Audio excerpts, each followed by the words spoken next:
Qu'est-ce que vous faites là? Bon, je sais pas, mais genre, en vrai, je me dis, quel endroit plus insolite qu'une salle de bain dans une baignoire pour vous raconter une histoire assez insolite.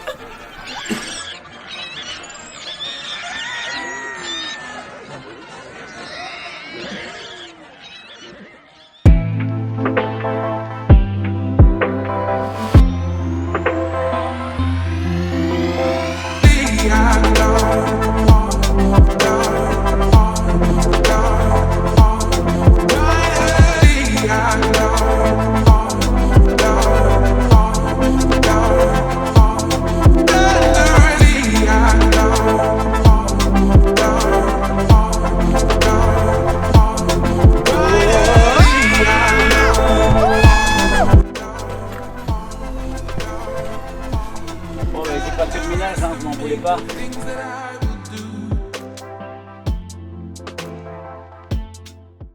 Salut à tous les amis, j'espère que vous allez bien, moi en tout cas ça va plutôt nickel.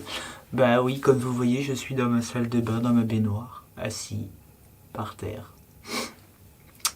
Vous êtes en train de me dire, mais qu'est-ce que tu fais là, X-Project? Je me suis dit que l'ambiance de la chaîne était un petit peu trop creepy. Je me suis dit, tiens, un peu de fantaisie, ça ferait du bien.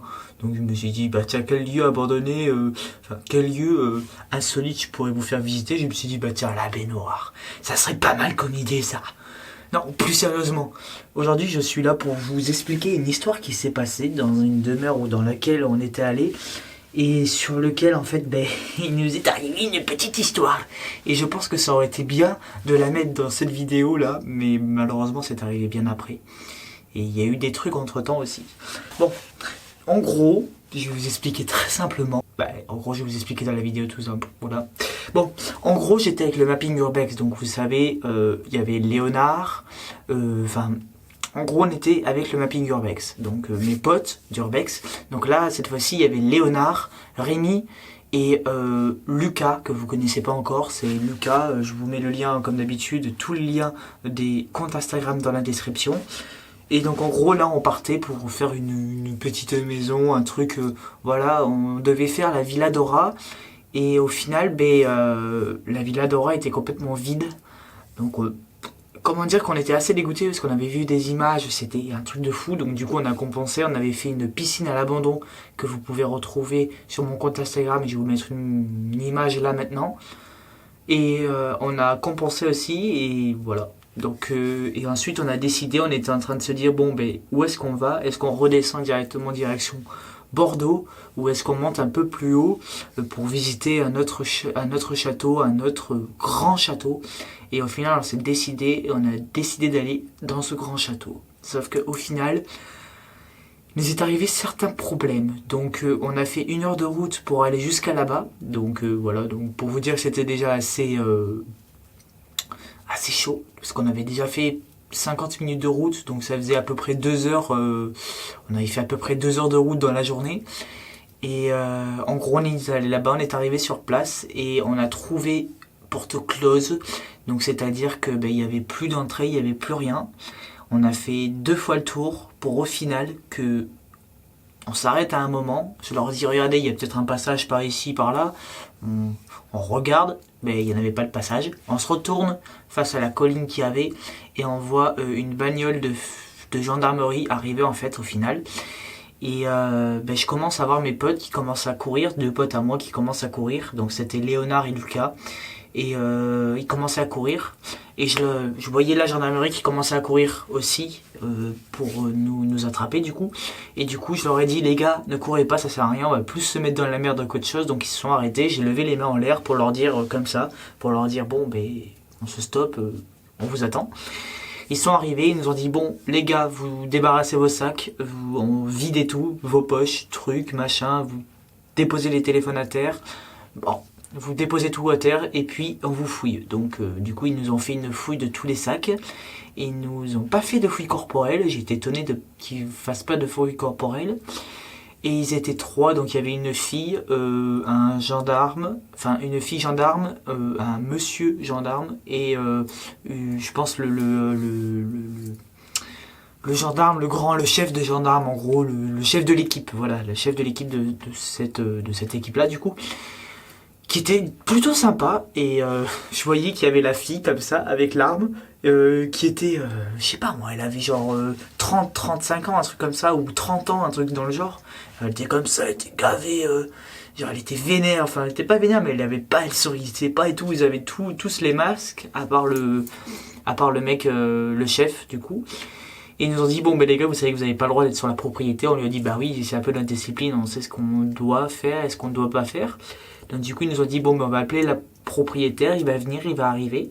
Il nous a dit, par contre, si le propriétaire porte plainte, il nous a très bien expliqué en fait que si le propriétaire portait plainte, il nous amenait à la gendarmerie et que suivant, du coup, le chef de la gendarmerie décide, soit il nous gardait en garde à vue pour toute la soirée, soit il nous relâchait et puis voilà, on partait directement.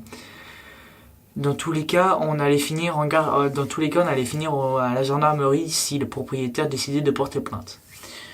Donc le propriétaire est arrivé par le petit chemin, il était en campagne avec un 4x4 et tout, donc il franchissait les trucs en mode vénère.